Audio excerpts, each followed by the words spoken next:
બેન દશામાં, ભાઈ નશામાં, મા બાપ કથામાં, એ સમાજ ના હોય કશામાં.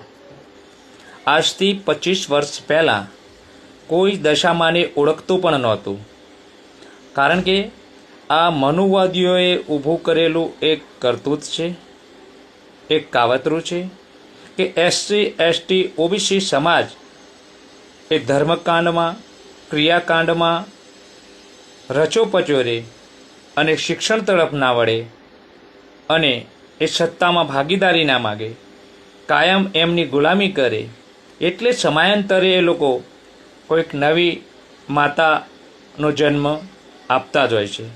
હમણાં બહુજન સમાજે એક નવું પણ ચાલ્યું છે કે સધીમાનો જન્મદિવસ, ચામુંડમાનો જન્મદિવસ, કાળકામાનો જન્મદિવસ.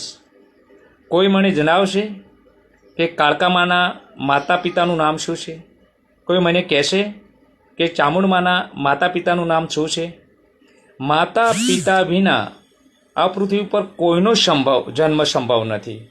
છતાં હમણાં આપણે ઉપાડો લીધો છે બધી માતાઓનો જન્મદિવસ મનાવવાનો.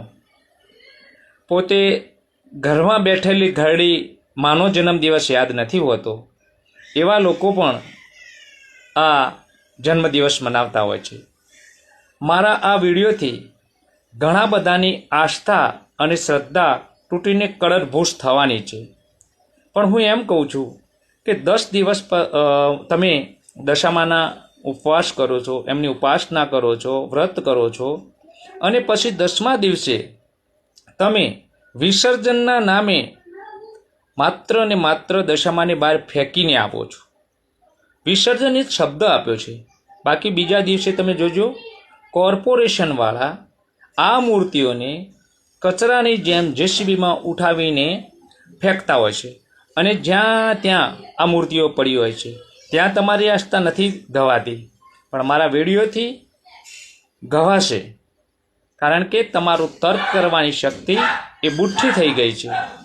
એટલે જાગો, દિમાગની બત્તી જલાવો, શિક્ષણ તરફ વળો.